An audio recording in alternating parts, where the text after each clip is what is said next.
Hello, everybody. Welcome to another episode of the Productivity Show. How are you doing today, Marmel? My second co-host here, because I know Brooks is on vacation today. How are you today? I'm doing great. Great to be back. The Productivity Show. How are you, Tian? It's always nice to have a female co-host too. Sometimes we have too much testosterone here on this show, so it'd be nice to get some estrogen here as well. And for those who don't know you, Marmel, can you kind of explain to everyone what your role is at Asian Efficiency? I am the Scrum Master for Agent Efficiency. So I basically make sure that whatever we have laid out to do for a sprint or for the next 2 weeks, the team gets to finish it. Yep. So if you follow Scrum, you've probably heard of it. If you don't follow Scrum or Agile principles, you should look up what a Scrum Master is. It's not quite a project manager. I think of it more of as a coach inside a team that helps people be empowered and make sure that they're getting stuff done, and making sure that everyone's encouraged and feeling excited about the work that they're doing. But I digress. We have other episodes on how to use Scrum on the Productivity Show. So, Marmel, we're going to be talking about how to prioritize projects today. And for those who are new to the Productivity Show, my name is Tan. I'm the founder and CEO of Asian Efficiency. Normally, I have my co-host Brooks here, but he's on vacation in Canadian wine country. So I'm sure he's having a great time right now with his wife and kids. So I have Marmel with me here today, and we're going to be talking about how to prioritize your projects. And since we have a Scrum Master on here, I thought, what better co-host to get than Marmel? Now, before we start diving in, one of the things we always like to do on the show is share some of our favorite productivity resources as of lately. And Marmel, I know you have 3 of them here. So in 90 seconds or less, can you share some of your favorites? Cool, sure. So first is the Remarkable 2. This is actually a tablet that feels like a paper because the display is like a paper. Think of it as a Kindle, but a Kindle that you can actually write on. Like you can write directly on the PDF. You can convert text or your handwritten notes into text. And this is something that was also shared in our Dojo community. And the next one is a Grammarly mobile app that works for iOS and Android. So we use Grammarly a lot because we write a lot of blog posts and emails and newsletters. So we're very semi-dependent, making sure that we don't make that mistake. So it's awesome that they have the mobile app that works the same way. And then lastly would be the Mi Home, or it's an iOS and Android app that you can connect with your Amazon Alexa to control your smart devices from Xiaomi. Xiaomi is becoming big right now all over the world just because their smart devices are also affordable. But since they don't have it integrated with Amazon Alexa, the Mi Home app allows you to do that. Awesome. We'll have links to all of that in the show notes as well. So if you're listening to us in your podcast app, you can just see it by swiping it. If you're listening to us anywhere else, you can go to theproductivityshow.com/315. All right, let's talk about how to prioritize your projects today. So for those who are new to prioritizing or don't know how to do that, especially when it comes to your goals and projects, this episode is specifically for you. If you're someone who has tried to prioritize your projects and goals, but always felt like maybe you're working on the wrong thing, or you feel like you're wasting your time, you're focusing your energy and time on the wrong things, this episode is for you as well. And I also know that there are a lot of people who are listening to this right now and thinking, you know what, I don't like to prioritize whatsoever. I kind of go with the flow. Well, if you're in that camp, I think you're going to learn some really valuable insights here that I think will help you maximize your time and efficiency. We're going to be talking about the ICE matrix, which is kind of the tool we use for prioritizing our projects at Asian Efficiency. And we actually have a live training on this very topic coming up as part of the dojo. So we have a program called Do the Damn Thing, or DTDT, where we every single month pick a topic and help dojo members implement something and create a new habit. And the next one is going to be taking place on Tuesday, September 8th at 1 p.m. Central Time.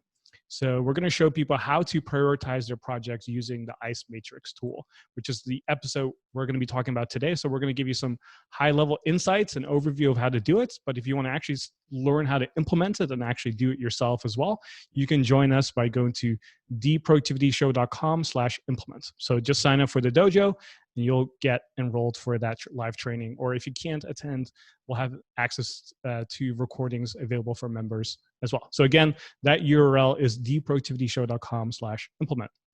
So Marbel, we're going to be talking about why it's so important for prioritizing your goals and to-do lists. And you and I talk about this all the time. And we have like 3 specific tips here today, which we're going to get into a little bit later. But I'm sure everyone that's listening right now has, been in a situation where you work on a project, but in the back of your mind, you go, I don't know if this is actually the right project I should be working on. I have a suspicion that maybe I should be focusing on something else. And to me, nothing pains me more seeing people focusing, spending time, money, energy on something when they shouldn't be focusing on that whatsoever. Right? And this is where prioritization is so important. And especially if you're someone who has tons of projects going on, you might feel like, oh man, they're all equally important. But I don't know how to prioritize. I'm just going to work on one of them or maybe at all of them at the same time and see where it goes. And then oftentimes you end up really frustrated and feeling like you're never making progress. Have you ever been in that situation, Marmel? Unfortunately, a lot of times I've made several prioritization decisions that I actually regretted big time. I mean, it's different when you're in a team, just because you have a group and then you get to discuss and you got this process set in place. We got this process set in place, but when it comes to personal projects, it's something else. Sometimes we relax and go with our gut feeling, and that gut feeling ended up my partner and I, costing us a lot of money because we didn't prioritize on a project properly. Yeah, for me personally, I many years ago had some credit card debt. I had about $5,000 of credit card debt, and what I would do is just every single month pay off like the minimum payments, and over a span of like a few years, it would be kind of like paid off, right? And I kind of did that for about a year or so, and I kind of just made the minimum payments and just did whatever I wanted. And once I kind of said to myself, you know what, this is actually the most important thing. I should really focus on this first before anything else, which is paying off my credit card debt.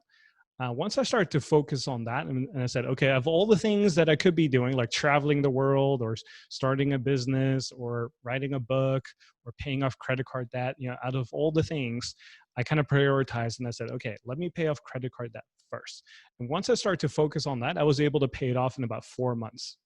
And it was just simply because I said, I wanted to focus on this. This is my number one priority. And all of a sudden, I started to get way faster results because I started to focus on just one thing rather than just going with the flow and, letting things be and let it, just go as it is. And so I think it's so important for all of us here that are listening right now to say, hey, out of all the things you could be doing, what's the number one thing you should be focusing on? Right. And oftentimes that's kind of a challenge that most of us have because let's face it, your time is limited, your money is limited, your energy is limited. You can only focus on 1 or 2, 3 things at most. And if you want to get your accomplishments and goals done faster, the fewer things you focus on, the faster you'll get them done. And so if speed is important to you, I think it's really important for you to realize how important prioritization is.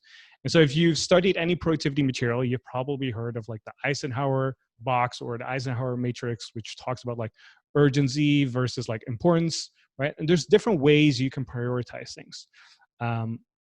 You might even have heard us talk about, okay, another way of prioritizing is to look at your goals and then see which kind of projects and tasks align with that, right? So for example, if your goal is to publish a book, then if your to-do list says, task 1 is write chapter 1 and task 2 is organize your finances and task 3 is to book a trip to South Africa, well, realistically, only one of those tasks really is in alignment with your goal, right? And so you want to make sure you do that first before anything else so that you're in alignment and you start to prioritize that way, making faster progress. And so there's so many ways to do this. But what we have found is, and this is where this episode is so powerful is when you have a lot of different projects and you work with a lot of team members, there's actually another tool that you can use to help you prioritize. And that's what we call the ICE matrix, ICE, ICE matrix. And this is something that we actually learned from a friend. He mentioned this to me many, many years ago as a way to help us prioritize what kind of projects we should be focusing on at Asian Efficiency. So as we're going to go through today's episode, you're going to learn it from a team dynamic perspective. But if you're a solo person or you're just a one-man show or one-woman show, you can also apply this on a personal level. And I know, Marmel, you have a great example of that you're going to show to us later. But you might be wondering, okay, what is this ICE matrix and how does it work? So ICE stands for impact, confidence, and ease. So it's a way to prioritize your projects. And think of it as like an objective way to figure out what the most important project is. That's what this tool is really all about. Because oftentimes, if we just rely on our intuition or our gut feeling, I'm not saying that these are bad. I think they're really powerful tools, but it's just one tool, right? Just like this ICE matrix is a particular tool that you can use to help you prioritize. And if you can use your gut instinct plus this ICE matrix and some other tools that you know about prioritization, I think you're going to find that this is a really effective way to eventually figure out what's the one thing that I need to be focusing on. So we use this at Asian Efficiency every single year. And we also use it almost every single quarter, at least I definitely do, because every time we have quarterly goals set up for the company, this is the tool I personally use to help us figure out what's the one thing we need to focus on. And so let's just go over what the ICE matrix is and how it works. So again, there's actually different variations of this. So ICE, again, stands for impact, confidence, and ease. But if you have worked in the corporate world or in some other organizations, they might read it differently, where it is impact, cost, and effort. That's like another way that people sometimes describe it. So we use a different variation. For us, it's impact, confidence, and ease. And we're going to show you why we do it this way. So if you want to implement this, and as you're listening to this right now, one cool way to implement this is to think of it as like an Excel spreadsheet. And on a horizontal line, you have one column. Let's just call it column A. You have projects. So you would write down projects. Column B, you would write impacts. Column C, you would write confidence. And column D, you would write ease. So you have 4 columns, right? Projects, impact, confidence, and ease. And then under the column of projects, you would then write down all the projects that you want to work on. So it could be like writing a book. It could be launching a new online course. It could be updating an old course. It could be launching a to-do list app. These are some of the examples that we've used at Asian Efficiency when we've tried to figure out, okay, what's the one thing we need to focus on? Is it writing a book, updating an old course, launching a new course, launching a to-do list app? I mean, we've had so many ideas. I know, Marmel, you've been involved with some of the ideation of the ideas that we've had. Do you remember some other crazy or fun ideas we've had in terms of what we wanted to start and do? Oh, so many we had. Well, the app was one, and then there were merchandise that we wanted to do. So many things. There was a time. I'm sorry. Planners, right? Yeah, planners. Yeah.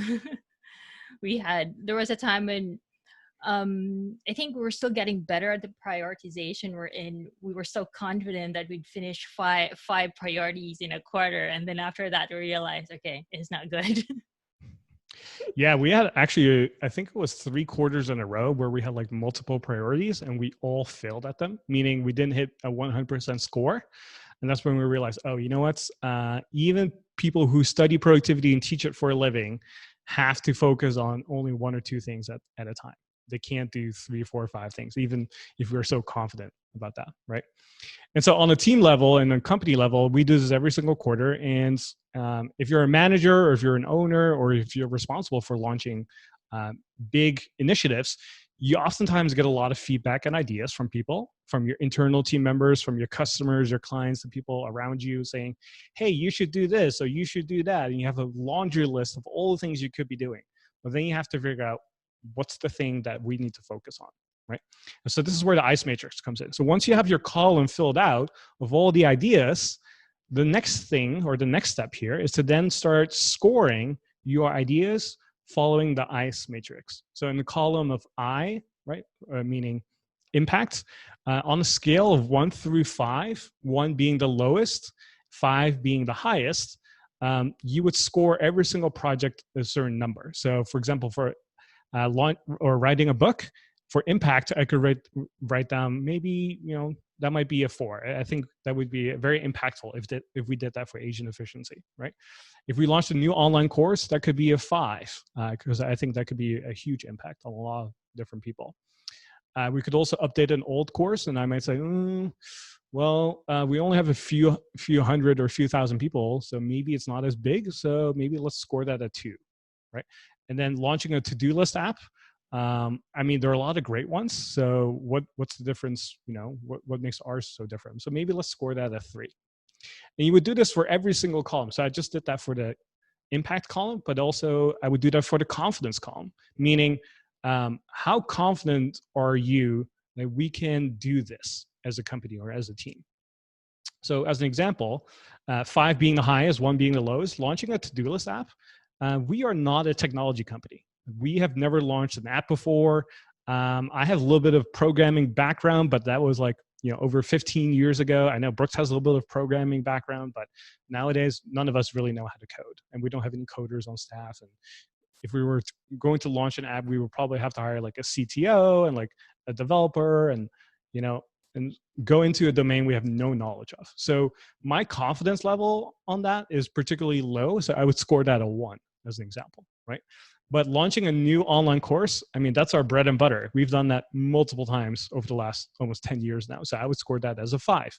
I'm pretty confident that we can do that, right? So once you have your list of projects, you would then score every single project, how confident you are that you can pull this off. Not just you personally, but you in a team setting as well. Thinking about do you have the team members to pull it off what you have written down, right? So you would do this as well for that particular column. Then you move over to the next column, which is ease. So how easy is this to implement? So 1 being the lowest, meaning if you score 1 on ease, it could be very difficult to implement. If you scored it a 5, it could be very easy and probably very fast as well. And so, launching a new online course is something we've done many, many times. So I would score that a 5.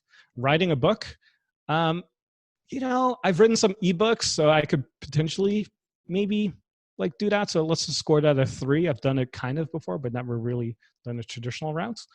And launching a to-do list app, that's not going to be easy at all because, again, no experience. I think there's a lot of work involved. It could take a lot of time. So I'm going to score that a 2, right? Marmela, how would you score some of these here? Like writing a book, launching a new online course, updating an old course, based on what you just know within our company and our resources. I would score the same, especially for launching a new online course, just because you've done it several times already. And probably, and next would be the updating of an old course because you've done that too. But the 2, writing a book, it would be great if you wrote a book, and that it would be great to launch a to-do list app. But if we were to be realistic, and that's what the ICE matrix makes you do, it's like a reality check. Are you really sure that the impact of this is going to be high? Are you confident that you're able to do it? And how easy is it really? So it brings you down like, oh, okay, this is hard. Yeah, oftentimes when you have to make decisions around projects, especially projects that you're really passionate about, it's really easy to get emotional about it. And then you kind of lose sight of how easy it is, how much resources it takes. You might be overconfident, and having a scoring system like this makes it more objective. Kind of like you said, it kind of brings you down to earth, right? So once you've scored every single column, the way you would kind of tally it up. So if you scored, 1 in ICE or 1 in impact, 1 or 2 in let's say confidence and 5 on ease, you would then multiply those numbers. So 1 multiplied by 2 multiplied by 5 equals 10, right? So if writing a book is 1, 2, 5, the total score would be 10 because 1 multiplied by 2 is 2, multiplied by 5 is 10. And then launching a new online course, you would do the same multiplication, right? I forgot what I scored it on, but let's just say it's impact could be 5, confidence would be 5, ease would be 5. So 5 times 5 times 5 is 125, right? That's like the highest score, basically. Updating an old course, you would do the same thing. And then after a while, you have basically scored every single project using this little matrix. And if you do this in a team setting, you would not only have your own scoring system, but you would have other people's scores as well.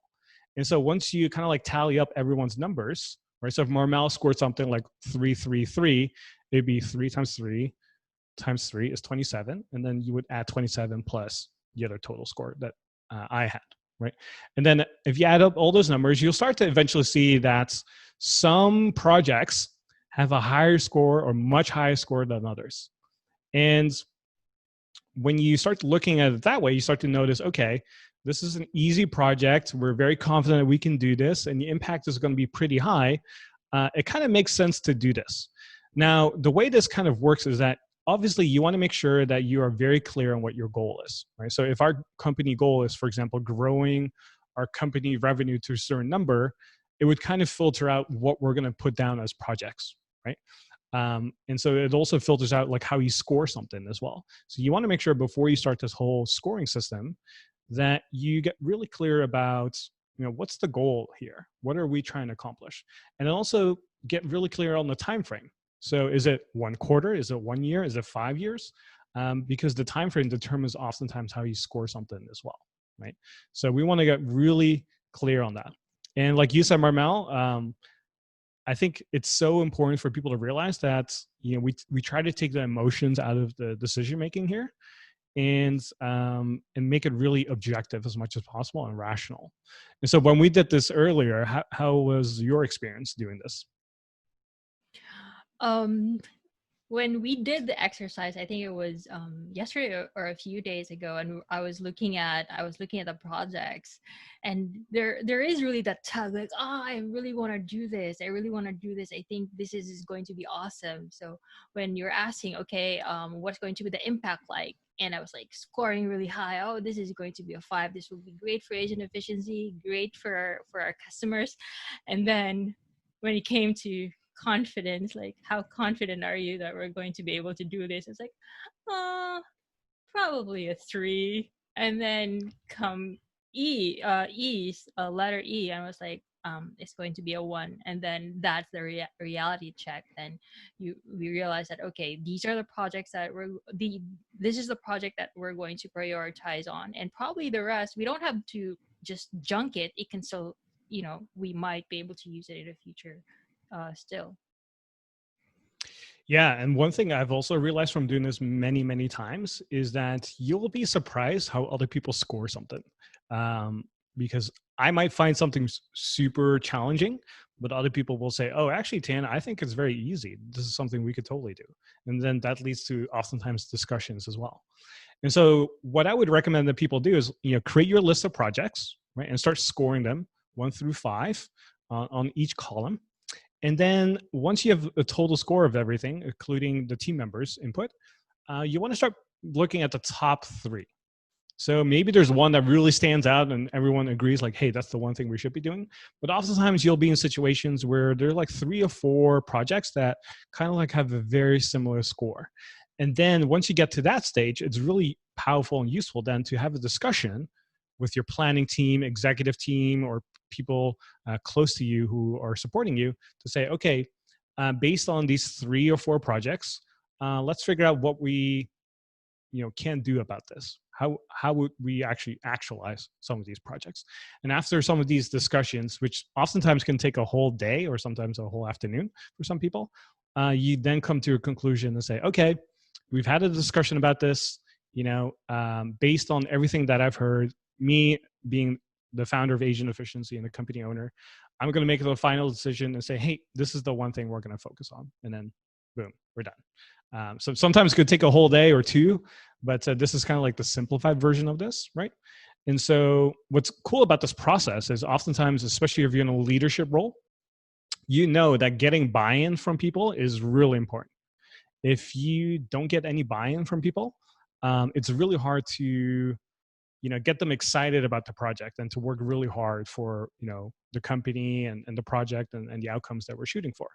And so by walking everyone through this process, naturally you get everyone's buy-in as people are going through this. And so it's a really powerful process that way. It's not just for getting clarity on what to do, but also getting a group of buy-in from everyone as well. And some people might not agree with the final decision of, hey, this is what we should be doing, but at least they have a sense of why it's being decided that way, rather than, hey, here's a sheet of paper, this is the quarterly goal, let's go ahead and accomplish it. And people are just like, well, why are we doing this? Like, why is this so important, right?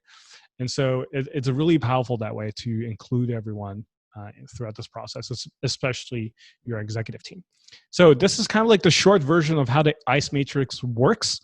If you want to join us live and have us show you how we do it internally at Asian Efficiency and have you actually do it yourself as well with some of our coaching and mentorship, you can join us on the next DTDT, or Do the Damn Thing, which is our monthly live coaching program, part of the dojo program that we have here at Asian Efficiency. So if you go to theproductivityshow.com/implements, you can sign up there, become a member, and you'll be able to register for that live training that we're going to be doing on Tuesday, September 8th at 1 p.m. Central. And if you can't show up live, you can still get access to the recordings if you're a dojo member. So again, that URL is theproductivityshow.com/implements. We'll have links to that in the show notes as well. So I know we've talked a lot about how it works. So Marmel, based on our experience, we're going to share 3 simple tips here as well to help you implement this even more efficiently. So the first tip when it comes to implementing the ICE matrix, knowing what you know now, is to have a goal in mind. What I highly recommend, and something I kind of alluded to earlier, is you want to get crystal clear on what's the one particular goal that you want to focus on. And if you don't know which goal you want to focus on, you can start with the ICE matrix as well to figure out what's the goal that I actually should focus on, right? And once you have that, you can then kind of trickle it down to on a project level and say, okay, what kind of project should I focus on that'll then align with my goal? Because as an example, if the company's goal for Asian Efficiency is to say, let's grow to $1 billion in revenue in 10 years, as an example, okay? Let's just say that's the goal. Well, there's like 50 million ways to get there, right, Mel? And we've had many discussions about this of like how to get there. And so it's so overwhelming to then say, okay, what do I need to focus on, right? I could be launching a coaching program. I could be leading seminars. I could launch a certification program. I could do in-person workshops. We could sell more courses. We could do X, Y, and Z, right? But they all lead to the same goal of, let's just say, $1 billion in 10 years. So when there's many roads that lead to Rome, we need to figure out what's the road we want to go on. What's the journey that we want to take? And this is where the ICE matrix comes in. So it is more powerful if you have a clear goal in mind. And if you don't have a clear goal in mind, start with that first, using the ICE matrix as well to figure out your goals, and then trickle it down on a project level. I'm kind of curious to hear from your experience, Marmel. Have you kind of like seen any interesting insights from doing this? Yeah. So my partner and I just did an ICE matrix for we have a small physical store. So when the pandemic started, we basically had to close the store, temporarily. And now that, the stores are starting to open, we have to think of ways to get our old customers back and also get new customers. So because things are different now, we couldn't rely on what we're doing before. So we actually used the ICE matrix to figure out, so this is our goal, and these are the things or our projects that we can decide on or use the ICE matrix on. So what's the outcome of that? What did you learn there?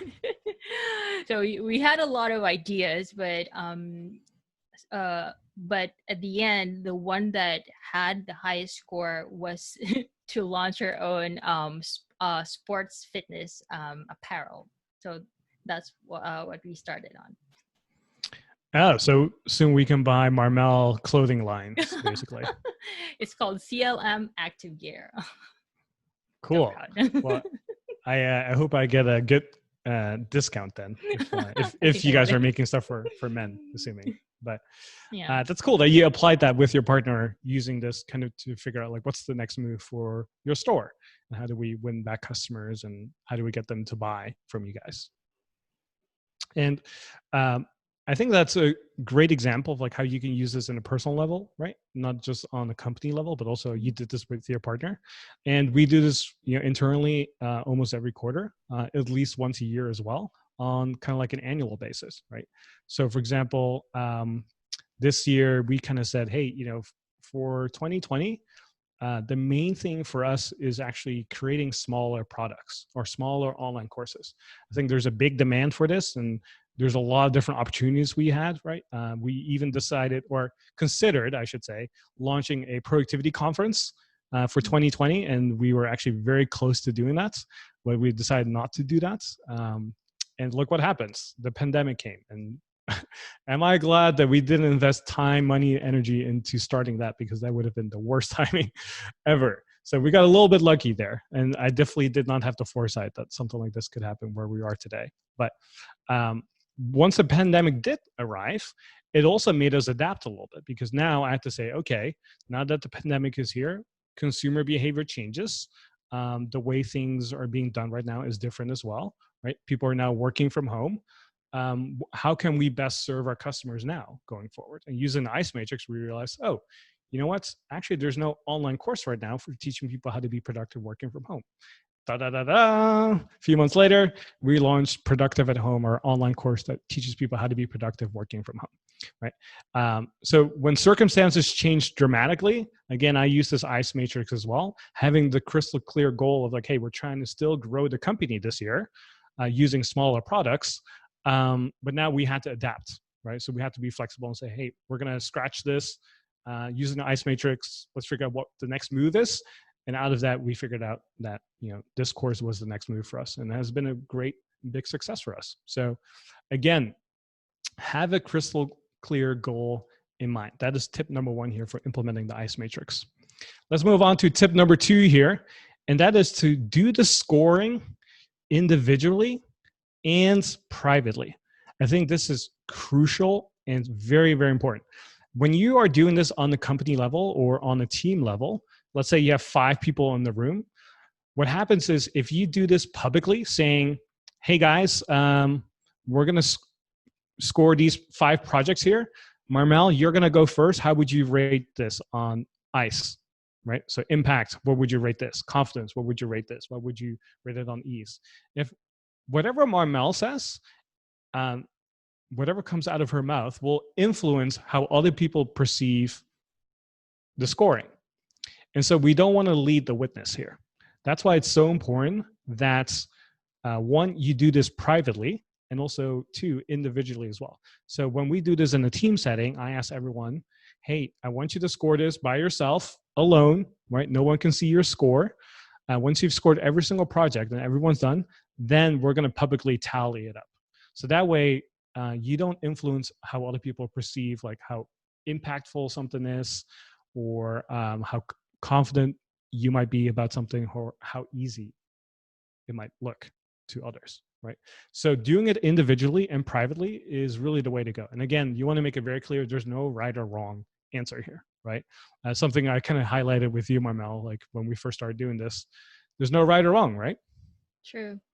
Yeah, and it's actually good that like in during meetings or when we go through priorities or what we're going to do next, you always speak last because for those moments that you do speak first, I do notice that I tend to change my decision as well. And it's not because I want to please you and I just want to agree with you, but it's because you're giving your reason and then it works in my head too. And I was thinking about something else. I didn't quite agree, but now that you've given your opinion or your reasons, then I'm changing my mind and I'm no longer able to express what I was originally thinking about.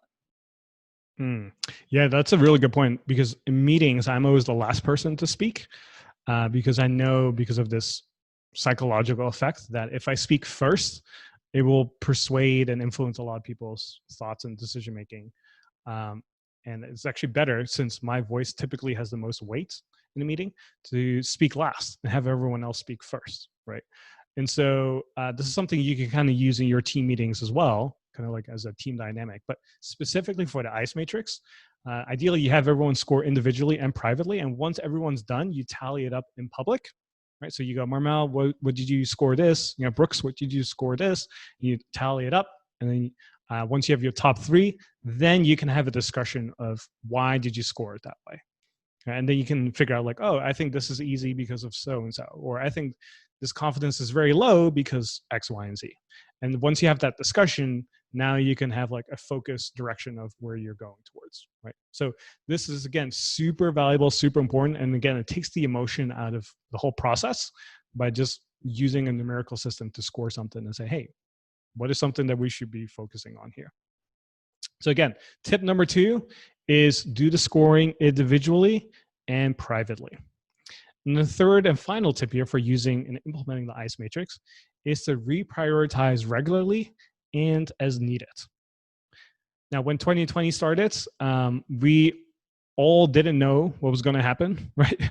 This whole pandemic thing, I think even 30 years from now, as I'm getting old, I'm going to look back on this and go, wow, I can't believe we all went through that together as a collective society here.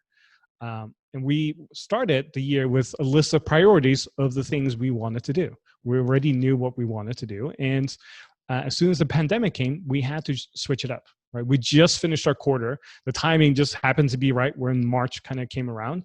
We were nearing the end of the quarter, and we were trying to figure out, okay, what are we trying to do next quarter? And based on new information, world circumstances, and so on, we said, okay, instead of following the plan we kind of originally had, let's reprioritize now based on what we know, what's going on in the world, right? And so we then said, okay, let's get everyone's feedback. Let's look at internal people's feedback and say, what do you think we should be doing? Right. So one survey we always send out to people, this is great if you are working in a company or in a team, is to ask people, what should we start doing? What should we stop doing? And what should we keep doing? Those are 3 really powerful questions. And once you get people to answer that kind of like privately, you get a lot of interesting feedback, which I always take into account when I do quarterly planning and annual planning. And I also look at customer feedback, right? Tickets that people have submitted, requests that people have submitted. Some of you who are listening have probably submitted our NPS survey as well. Right? That says like on a scale of 1 to 10, how likely would you recommend agent efficiency to a coworker or a colleague? And then you can submit your feedback there. And I look at every single feedback item that has ever been submitted. And so I take all these different ideas and my own ideas and say, hey, okay, here's a project list of all the things we could be doing. What should we be doing going forward? Knowing what's going on in the world right now. Right. And so when this whole COVID-19 thing happens, we had to reprioritize. And so we used the ICE matrix to evaluate the situation and said, okay, based on everything that we're seeing here, building an online course, something we've done many times before on a relevant topic today, which is working from home, I think is going to make the biggest impact. And that's how we came to that solution. So it sounds really simple in retrospect, but going through that process was actually very, very challenging. So that's kind of like how we did that. How did that go for you, Marmel? Well, with the COVID-19, it didn't really change the goal when it comes to our store. It didn't change the goal, but the how changed because of what happened. So we had to rethink our game plan, so to speak, because before we were all about travel because well, before the pandemic started, travel was really accessible. You can buy a plane ticket for $2 for $2 when there's seat sales. So we were about traveling bags and traveling accessories, and then COVID happened and no travel whatsoever. The airports are closed, everything is closed, the borders are closed. So that's when we realized, okay, so we had to rethink the how without really changing the goal. So that's when we did the ICE matrix and figured out, okay, here's what we're going to do next. So you probably figured that everyone's working out from home, everyone's working out somehow. This is what we need to make. Yep. And everybody gained weight during that quarantine period. Including myself, quarantine 15, that's a real thing. Yeah. 15 pounds of extra weight. So I think that's a great example of just like how you use it on your personal life, right? And kind of like for your personal store as well that you run with your partner. And so I'm hoping that this encourages everyone else to use this, even though we use it on the company or team level, you can use this on your personal level as well. And so every single quarter is something we always talk about is quarterly goals. I think they're more effective and efficient than annual goals. And especially when the world's just changing so much and things change so fast, being adaptable that way is really powerful and gives you a lot of flexibility as well. So again, tip number 3 is to reprioritize regularly and as needed. Okay, so we're about to end our episode here today, but one of the things we always like to do is end our episodes with a simple action step or something you can take action on right away, because we always want to make things simple and actionable here at Agent Efficiency and also on the Productivity Show. So if you've made it this far, what I would recommend that you do for implementing the ICE matrix is first implement it as I described earlier. So create a list of projects and score every single project that you want to work on, right? On a scale of 1 through 5. And then find out what's the one thing that you should be focusing on. Just give it a dry run, right? Maybe try it out for like 3 different projects. And you'll be amazed how simple this is, yet how powerful it is. And if you want to get some extra help from us to implement this next time, I highly recommend you join us in the dojo where we do the damn thing live coaching calls. So you can go to theproductivityshow.com/implements, and we'll have the next one coming up on Tuesday, September 8th at 1 p.m. Central. If you cannot make a live, you can always get access to the recordings as well for being a dojo member. And so if you want to get links to everything that we talked about today, you can go to theproductivityshow.com/315.